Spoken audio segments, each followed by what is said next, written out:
Hi, everyone. As you start to join us, I just want to say welcome on behalf of the National Press Club Journalism Institute and the News Leaders Association. We're really happy to have you with us. Thank you for being here. I'm Julie Moose. I'm the Executive Director of the National Press Club Journalism Institute, and I'm very excited about this program. We're glad that you're here to learn with us about how to recruit, develop, and grow diverse investigative teams. And really excited to be learning together with Maria Perez from the Milwaukee Journal Sentinel, with Cheryl W. Thompson from NPR, and led by Manny Garcia, who is Senior Editor for the ProPublica-Texas Tribune Investigative Initiative. So we're looking forward to a great conversation among our panel for the first half of the program, and then we'll start bringing in your questions. So please go ahead and put your questions in the Q&A queue as soon as you have them. Don't wait.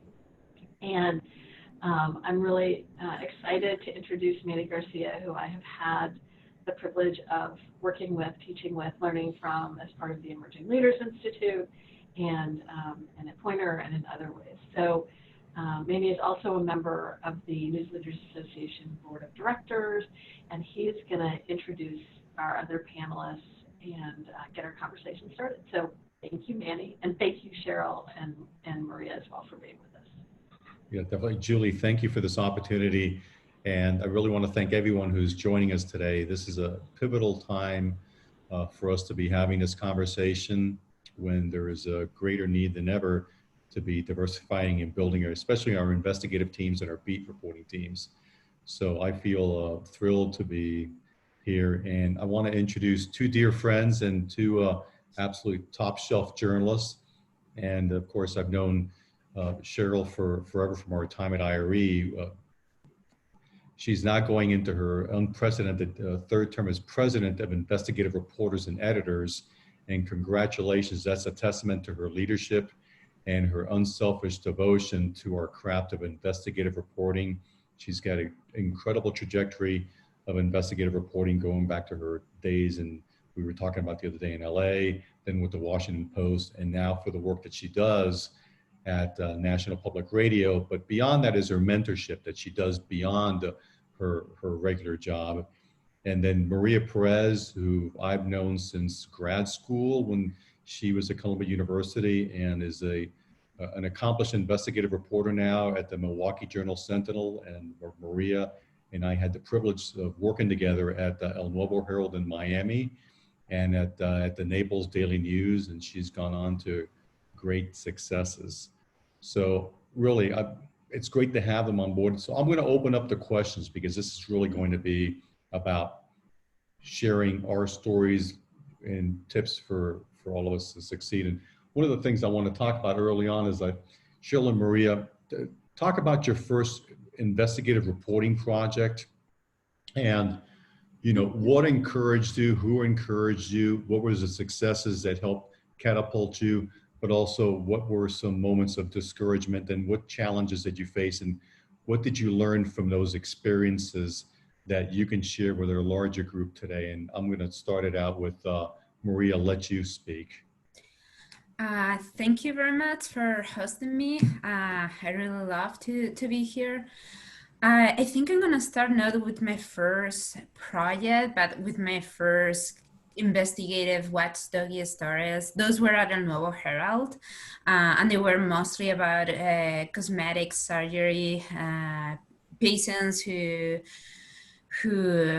died or who were injured after cosmetic surgery procedures. And they were not projects, those stories that I did, but they were investigative in a way. And I guess and I want to start here because usually the first step to becoming an investigative full-time reporter is in your beat. When you are having a beat, I was a general assignment reporter then. And there were a bunch of people in our Nuevo Herald, Brenda Medina, Melissa Sanchez, Kike Flor, who all had their beats, and they had to do their daily stuff to cover the quota of the stories and cover their beats. But when we had time, we wanted to dig in further and do these more investigative stories. So when you're on the beat, you don't really have the time to tackle a project, or it would be really, really slow if you would do that. But that's when it starts, when your path starts towards investigative journalism.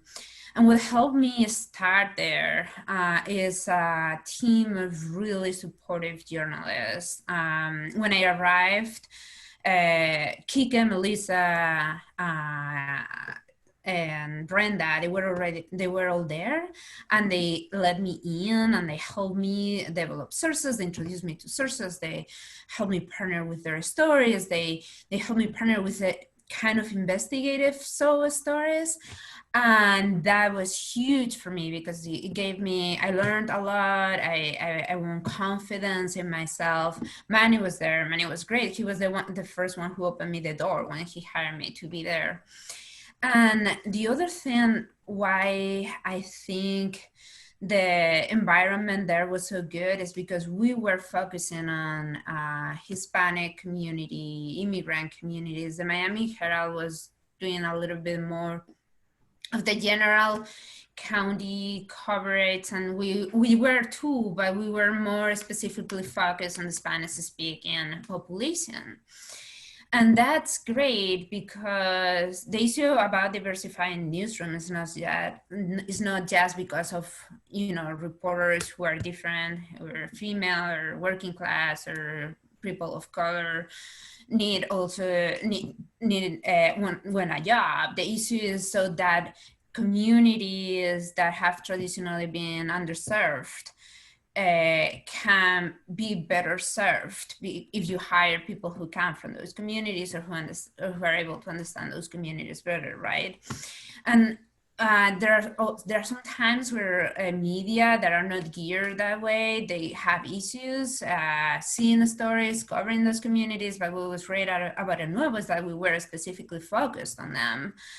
So I think that was great in the sense that it helped us seeing and developing our skill set to do stories and to cover those communities, and to have that always in our mindset. In a way that maybe if you start in other kind of media, you would not be so focused on doing that. So that was something that was really, really good. And if I hadn't had these first stories and that first support and I don't know Herald, I probably wouldn't have had the confidence enough to go ahead and propose my first project, my first investigative project. Which, by the way, was the Naples Daily News, and like definitely now become part of the investigative team of the Milwaukee Journal Sentinel, who, by the way, is doing a really conscious effort to diversify this newsroom right now. I don't think there is anyone who won't tell you that the newsroom of the Milwaukee Journal Sentinel has traditionally been very white in comparison to the percentage of the population of the city. But now from management and also from the employees themselves, we're doing a concerted effort to diversify. We have been hiring young reporters for beats, because everything starts in the beats. An investigative reporter starts on a beat, usually, and they have been doing a tremendous effort to hire more diverse candidates, and we are doing an effort to diversify our sources. Employees themselves, we have a group, and not part of it, but they have a group about how to work better, to diversify our newsroom and to diversify our coverage. And I think it's working. So yeah, I think anyway, they were the ones who gave me my first opportunity to be part of an A team. And I don't know if it is because they were already doing that effort, but like they certainly didn't shy away of hiring me. So yeah, I think that those are things that helped me a lot in my way. About my first project, it was with the Naples Daily News. and it was a story that like some people had trouble seeing, but it was about workers who got hired by different companies. They were undocumented immigrants, and like undocumented immigrants often apply for jobs with false papers. It's something pretty widely known, and employers didn't check their papers when they applied for their jobs, but then they did when the insurers and companies did when they got injured on the job, and they reported them to law enforcement, so that way they didn't have to pay workers' compensation. And that's a specific story that I could have not done without the support of some key people and a fellowship, including Manny, including my current boss, George Stanley. And it was very encouraging for me to get, and very key for me to have the support of those people, because otherwise I wouldn't have been able to go ahead and execute that project, which became my first project, which gave me the key to become an investigative reporter full-time. Thanks, Maria, for that. I appreciate it. And by the way, that last project that Maria was talking about, the one ended up winning the Polk Award. But I can see why you don't mention that, because you're very unselfish and you don't like to talk about yourself. So thanks. Cheryl, weigh in. You've had so much successes in your career, but we all want to hear about you and your trajectory. Oh, well, thank you. Thank you, Manny. I'll talk a little bit about myself, but no, I really, I'm going to piggyback on Maria that I think, sometimes the best investigative reporters were beat reporters. Because for me, it started when I was a young reporter working for Diane McFarland, who's now the dean at Florida, but was the executive editor at the Gainesville Sun. And she hired me. And I covered City Hall, and I had developed really good sources who pointed me to stories beyond the beat ones. And in particular, there was a city manager I learned who was taking a staff on junkets and billing taxpayers, those stories that we all love as beat reporters. And I figured if he'd do that, he'd probably do other questionable things.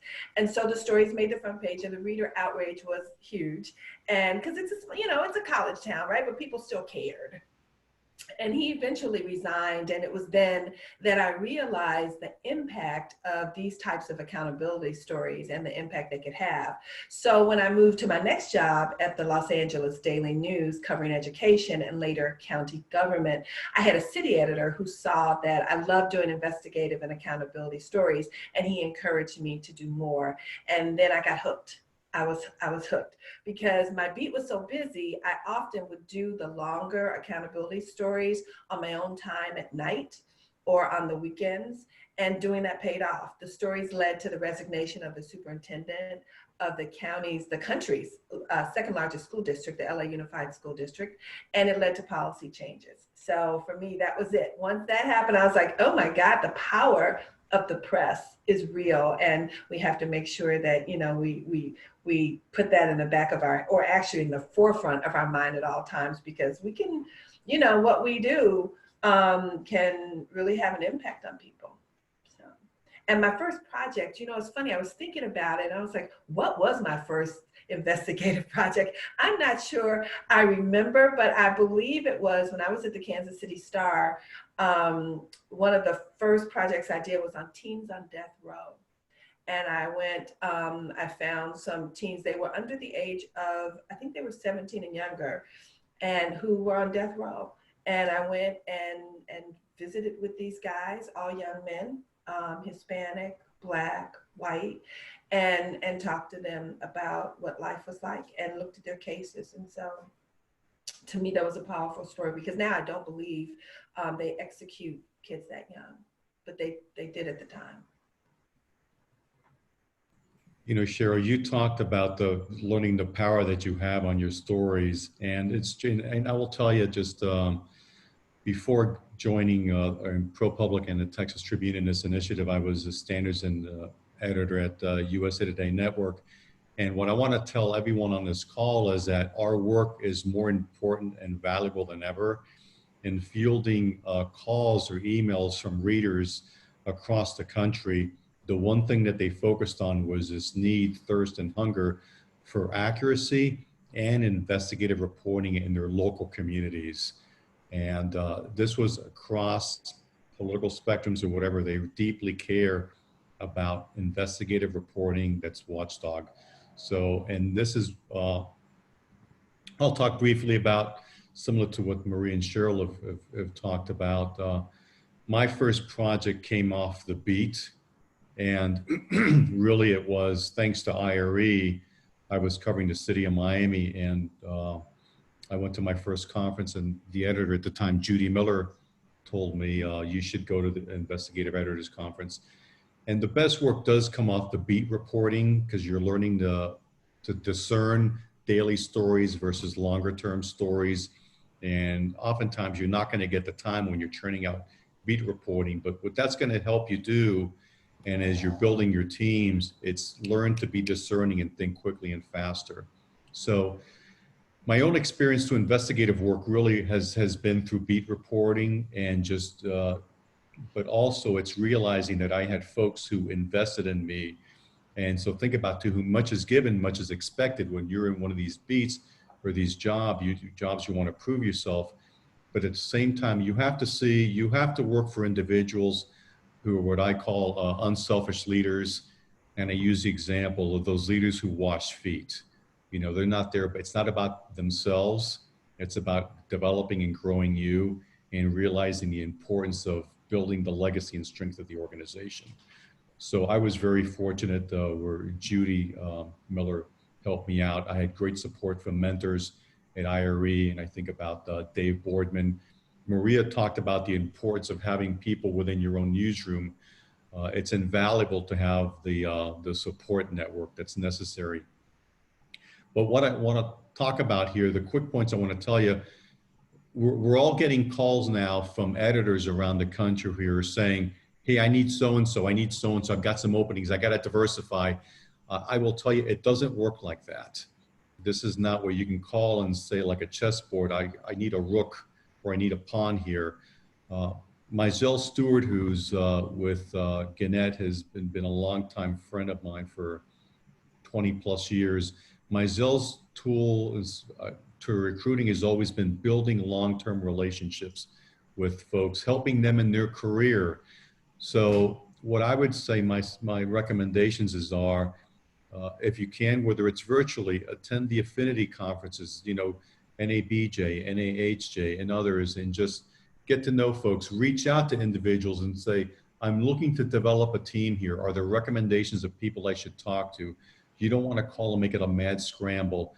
The real relationships come over long term, over years. In fact, the reason I mentioned Mizell, I've heard him tell people, I'm not looking to hire you today. I'm looking at 5 years down the road. And how can I help you get to another job right now? So think about being a mentor, and you can do it as a reporter. You may not be in a position to hire, but you can work very closely. And Maria mentioned the relationship that she has with Melissa Sanchez, who happens to work at ProPublica in Chicago, Brenda Medina, Kike Flor. Everybody sort of still talks to each other and they help support each other. But look at this investment in building teams more from a much longer term, that you're looking to build relationships today for hiring longer term. So with that, I did want to turn to, again, Cheryl and Maria, to talk about, like, I had people who invested in you. Who were some individuals that early on took some time to invest in you? And what was it about these editors or these colleagues that really helped bolster you and make you believe in yourself, lift yourself, that I could succeed? So I'll let you, this time, Cheryl, open it up. So for me, there've been a few people. My first job was in Champaign, Illinois, at the News Gazette. It's where I went to school at the University of Illinois. I did my undergrad and grad work there, but I was a broadcast major. I had a master's in broadcast journalism, and so I didn't work at the Daily Illini like Roger Ebert. You know, I didn't have that print experience, and so but then I decided I wanted to work in print. And so when I went to the local newspaper, I remember the editor just would not give me the time of day. And finally, I told him, I said, I'm going to camp outside on your doorstep unless you just talk to me, right? So he was like, fine, come in, you know, do whatever. And so he hired me. He hired me first as a stringer and then, you know, this unpaid person. And then finally he hired me full time. And years later, and I stayed there for about 2 years, which is average for your first job, right? And years later, and he became like a second dad to me. You know, he was this white guy who had no black reporters, but I at the paper. But I was scared to death of him when I was there. But eventually, I grew to love him like a parent. And years later, I would go back. And I would always go by the newspaper, same people still working there to this day, you know. And I remember one time going back, and he died a couple of years ago. And I remember going back, and I said to him, I said, John, I said, what was it that made you hire me? You know, because in your first job, I think you always want to know, like, I had no experience. Why did you believe in me? And he spun around in his chair and he looked at me and he says, you wouldn't go away. He said, and so I figured anybody who was that persistent trying to get a job would be that persistent in a job. He said, and that's why I hired you, because you brought one clip and it was bad. Right.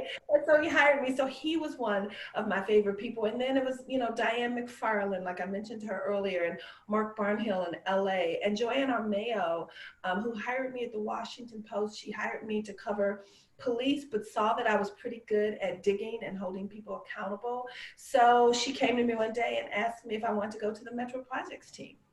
And then that turned into a 7-year stint or so on the I-team with Jeff Lean, who I went and pulled out the memo that I still have from when they moved me to the I-team, and Jeff Lean described me as one of the most dogged and toughest reporters in the newsroom, undeterred by any obstacle. That has to be the best compliment I've ever gotten as a journalist, right? But I was also the only person of color on that team, and I remained so for 7 years.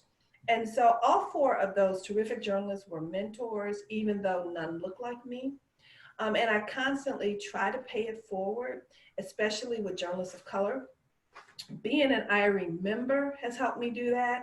I'm involved with the organization's conference mentoring program, which has led to amazing relationships. And now as president, as Manny said, in my 3rd term, I'll let you know later what I must have been thinking. But I may not be in a position to hire, but I have a voice as IRE president, and I try and use that voice to recruit journalists of color to our ranks and onto the board. Several months ago, I convinced a slate of 5 candidates of color to run for the board. There was an Indian American, a Cuban American, and 3 Blacks. And all 3 Blacks won seats on the board, which was a first for this organization. And so I'm hoping to convince the 2 who did not win this year to come back again next year and try again, because their voices are sorely needed. And so earlier this week, too, I tweeted that I would pay for the registration for this year's virtual IRE conference for the first 3 student journalists of color who DM'd me.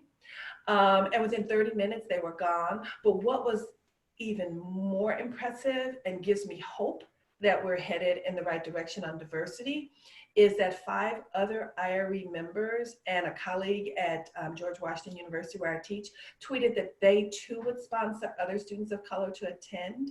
And that's how we get inclusion, right? You bring others along with you. You put them in a position to be noticed by those who are in a position to hire. Well, obviously, you always need mentors if you are gonna make it in this world and in the investigative journalism teams. I guess my first mentor was Manny. He was the one who opened the doors. And I want to be clear that I'm not the poster child of diversifying. I'm pretty white. I'm from Spain, so I'm not from Latin America. I don't. I'm essentially an European immigrant woman who comes from a working class background. But like a lot of people don't want to hire you when you have an accent. when they are not sure, they don't understand some of the things you say, and that's a kind of a barrier that you have to overcome. And yes, you are different. You don't share the same background that the people who are in a position to hire. In that sense, Manny was the person who first opened the door for me for my first job. The person who opened my second door for me from my second full-time job in the Naples Daily News, and he was the person also who opened the door for me to do my first project. I was a beat reporter in the Naples Daily News when I had this crazy idea about this project that I explained before about workers, undocumented immigrants who were reported to the police when they got injured on the job. There were not a lot of people who saw the project. Like, people thought, well, maybe if they're undocumented immigrants, they shouldn't have had workers' compensation. Are the companies doing anything illegal?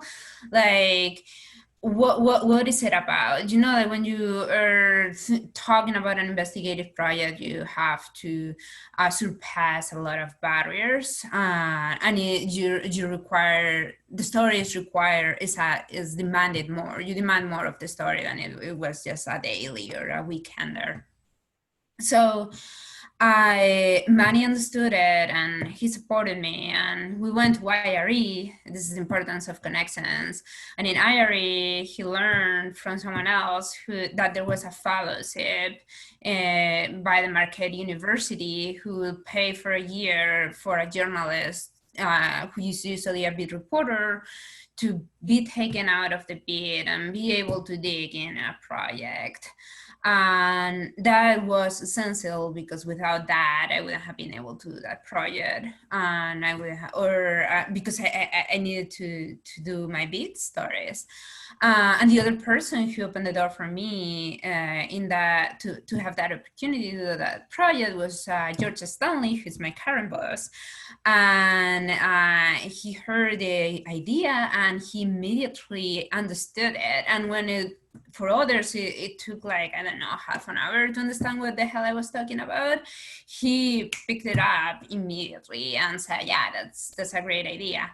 So, and that comes to the point that is not, sometimes I think it's more difficult to diversify newsrooms because people who are in a position of power are usually men, white, American background, and naturally, we tend to trust more people who share our same background, at least in an initial contact before we know them deeply.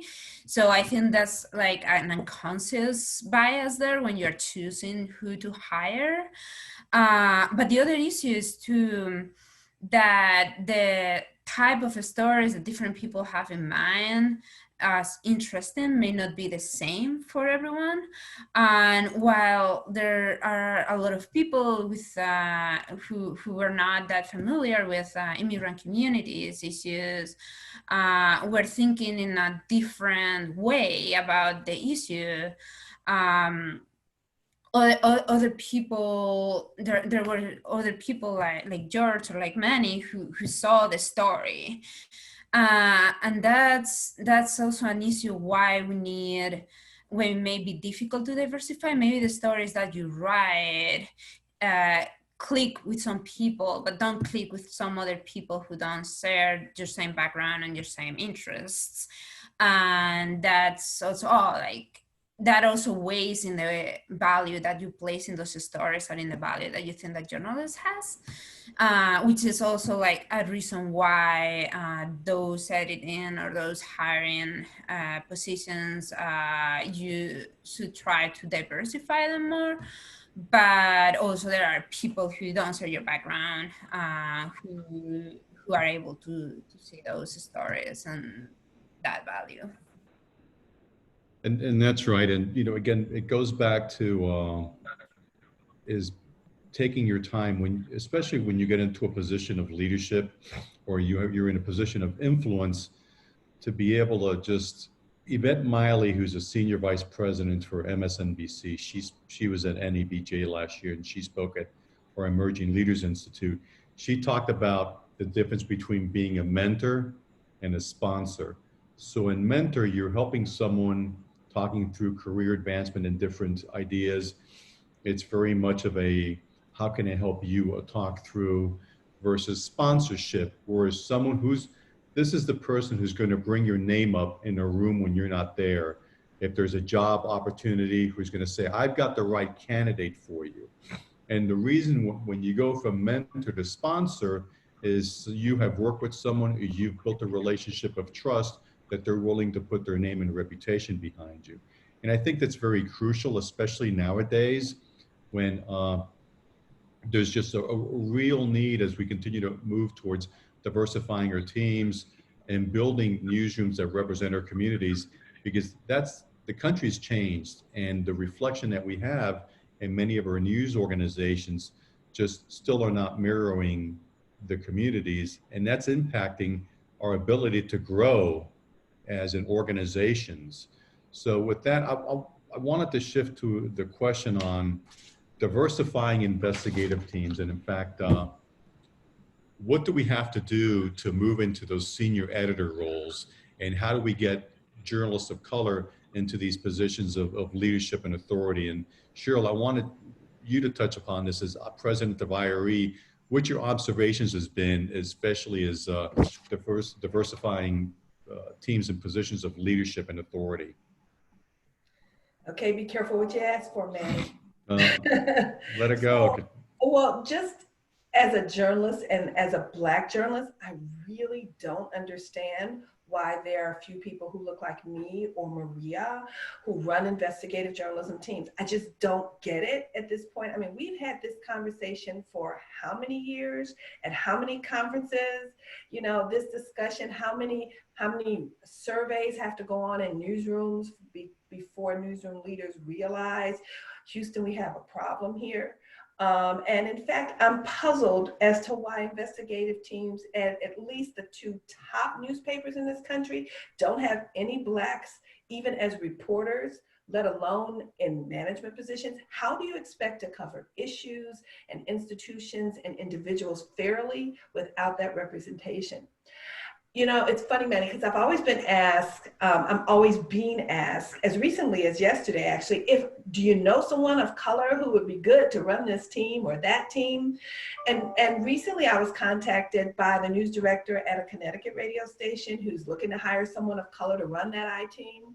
And then last night I got a text from someone I know who's looking to hire an editor of color to lead the I team at a major California newspaper, and asked me if I know anyone. And so, and even at NPR, I've been asked that question.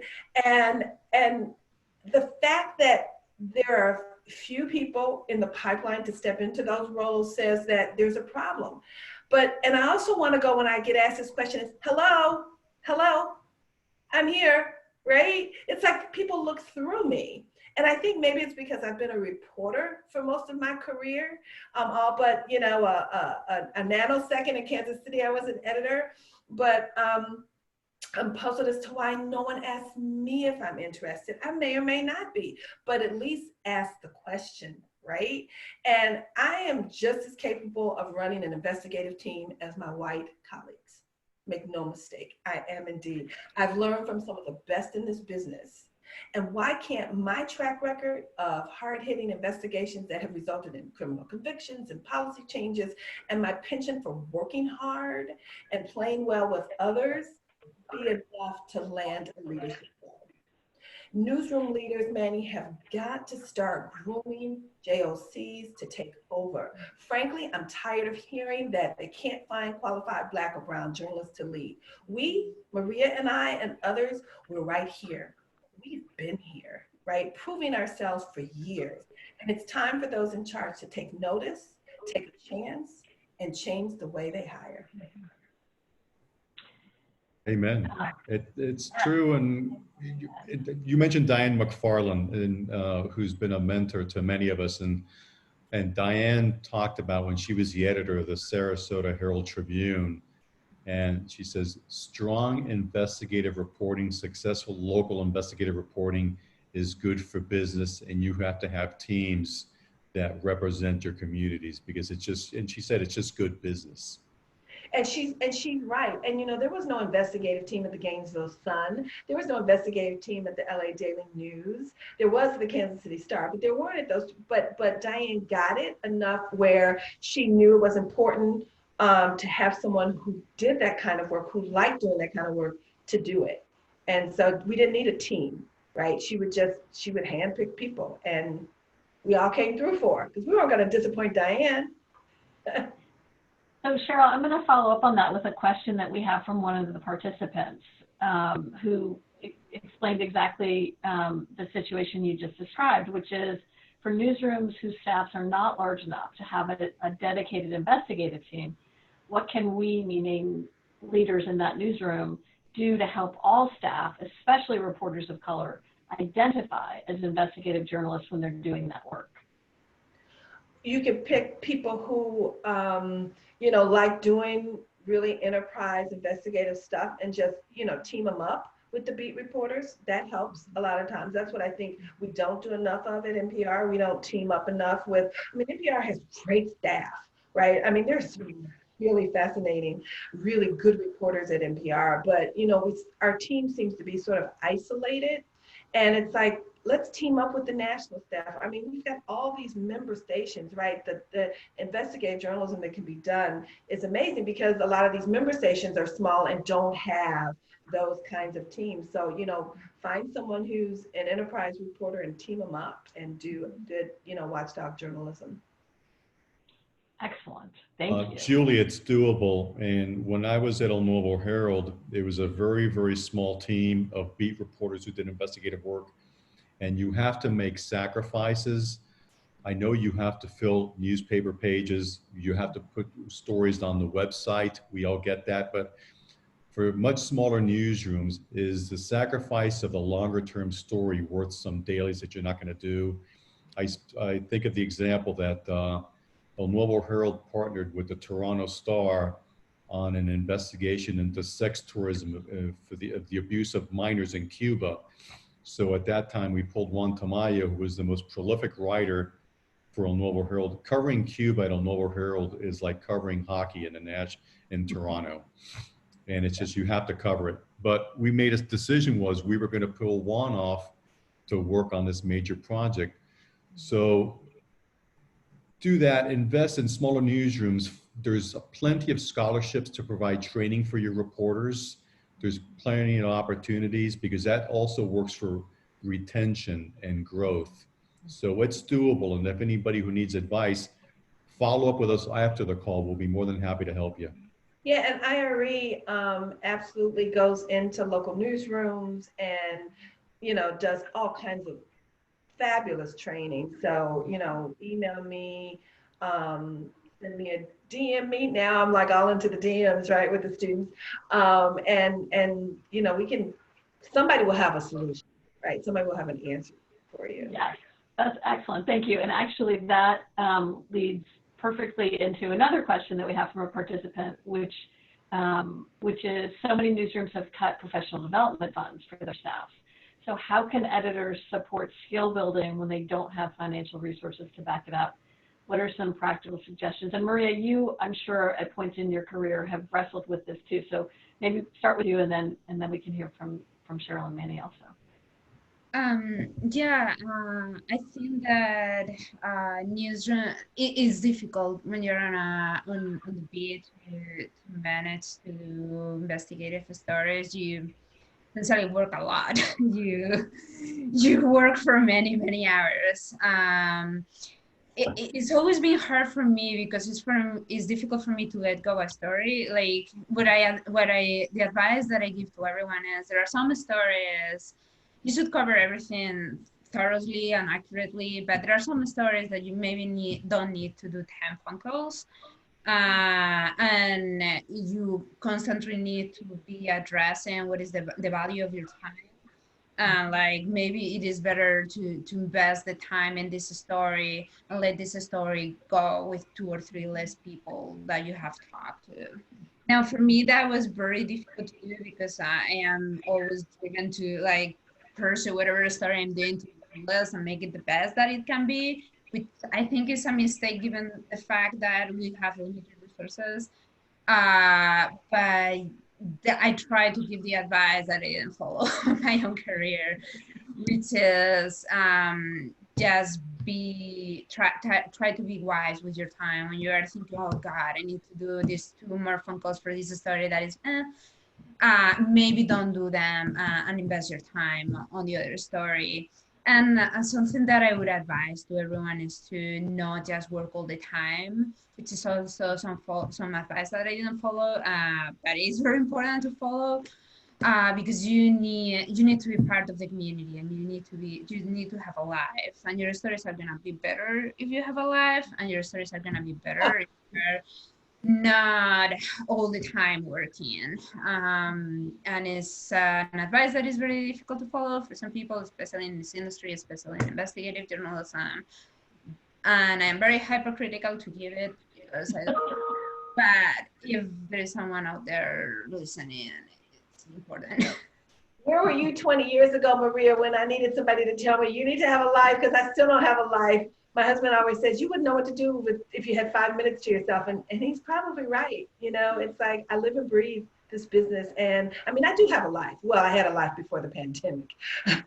But yeah, you know, I think for newsrooms, I don't know whether this goes to your question, Julie, but for newsrooms, editors have to have really good news judgment. And sometimes if the resources are short, you have to figure out as an editor what's more important to your viewership, your listeners, your readership, and do those stories. And you're right, sometimes forego a daily story that you could come back on later, and do the bigger piece that really is going to matter. Yeah, don't look at also, remember, like ProPublica has a local reporting network where you can apply for grants to work alongside ProPublica. I also look at it, if your newsrooms need training and maybe you don't have a budget, tap to IRE, or just, for example, reach out to us, because what you can do is have a network of, I need more help with new reporters who are on a beat. I've got young reporters who already want to be on an investigative team, but they need to learn to walk before they can run. Well, there's many of us here who can do a brown bag. Doesn't cost you anything, because a lot of people invested their time in helping us get to where we are. So why not let us, as was mentioned earlier, pay it forward? We'll be more than happy to. If we don't know someone, we can find somebody who'll be happy to get on the call for half an hour, 45 minutes, and talk to your newsroom free of charge.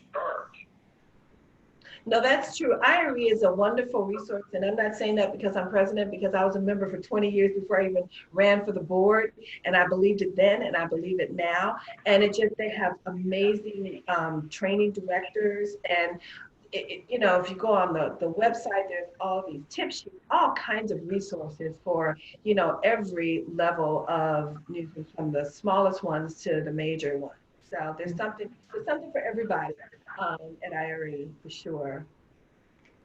Thank you for that plug, and also very. I know, right? Shameless.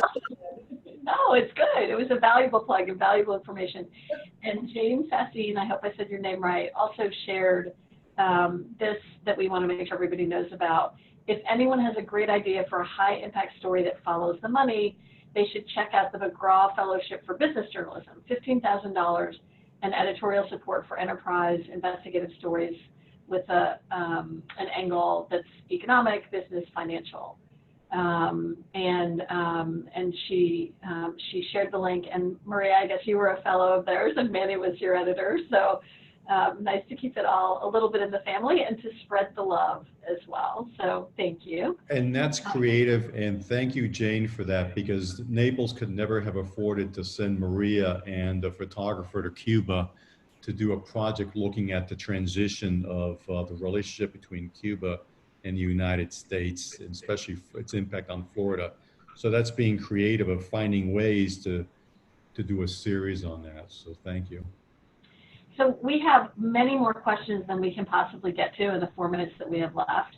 So, so for those of you who have asked questions that we haven't answered yet, we will share them after the panel with Manny and Maria and Cheryl. And if they're able to respond, I will send you their response so that you have it. And meanwhile, I'm going to ask one more question, and then we're going to say thank you and wrap up. So this one is from Lisa Gartner. She asks, how can I, as an investigative reporter, successfully advocate and push my bosses to interview and hire journalists of color? I'm just going to underscore that, and hire journalists of color.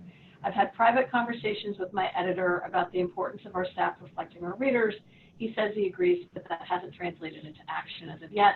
And before you go to this question, I just want to, that was my underlined, not Lisa's, and also just say, you know, Cheryl, you mentioned in this conversation, and Manny, you mentioned people are asking for names right now.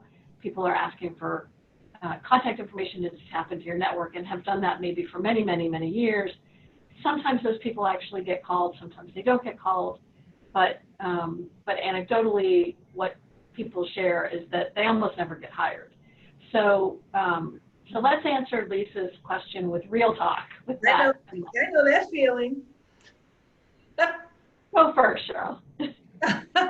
Well, here's my one of my mottos is persistence pays off. If you keep bugging that editor and putting someone's resume, talking someone up, I mean, you can't make them hire them, but you can at least make them pay attention. And then if someone else is hired, go, whoa, what was wrong with the candidate? You know, what happened? I just say be persistent, and because sometimes people will just do what you ask just to get rid of you. And it's like, okay, whatever works. So I say be persistent. I mean, I know, you know, we have positions at NPR. We're creating, you know, various investigative teams at NPR, and I have recommended several people. I have forwarded or had them talk to my editor and forward things to him, because at the end of the day, he's not going to be able to say, I couldn't find anybody of color, because everybody I sent your way was of color. So he's going to be hard pressed not to hire somebody of color or explain why. So I say be persistent. I'm going to add one tip to that, which is talk before anybody is interviewed about all the criteria for the job, spell it out very specifically, describe what you mean by fit, what you're looking for, so that as people are interviewed, the bar doesn't suddenly change, the criteria don't suddenly change. You can assess everybody using the criteria you agreed to before anybody was never interviewed. And sometimes that can help neutralize some of the unconscious bias that can creep into conversations about how a candidate feels when you're narrowing the field. So I know we have so much more that we can all talk about, and so many more questions, and we should get them all. Unfortunately, out of respect for the panel's time and your time, we're gonna wrap up. And thank everybody, and remind you the Journalism Institute and the Newsleaders Association is here for you. We know it's a challenging time. We've waived all registration fees since March because of the pandemic. We're hoping you'll give our work a thumbs up by considering a donation and by sharing your feedback in a survey that we'll send in a few minutes, along with the recording of this program, so that we know what kinds of things you need and can make sure that we're providing you with the support that is so important in this time. So thank you again for everything. Stay well, and we'll hope to see you again soon. Thank you. Thank you.